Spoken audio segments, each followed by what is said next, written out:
The Tagalog word that I will be teaching you today is the word nakakapagpabagabag. Nakakapagpabagabag.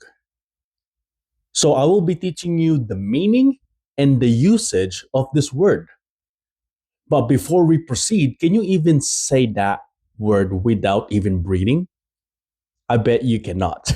Anyways, so what does nakakapagpabagabag mean? Nakakapagpabagabag means something that makes you feel worried, uneasy, or bothered inside.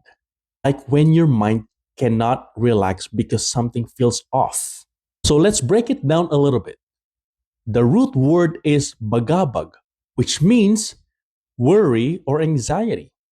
When you add all the prefixes, it turns into nakakapagpabagabag, meaning something that causes the uneasy feeling. Here's how you use it in real life.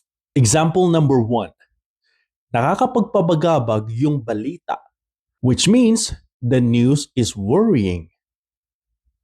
Example number two, nakakapagpabagabag kapag hindi siya nagre-reply. It feels unsettling when someone doesn't reply. And third, nakakapagpabagabag pag seen ka lang. It's disturbing when you just get left unseen. So if you want to sound extra fluent in Tagalog, try using nakakapagpabagabag when something is stressing your mind or making you uneasy. Now, be honest, did you say it right on the first try?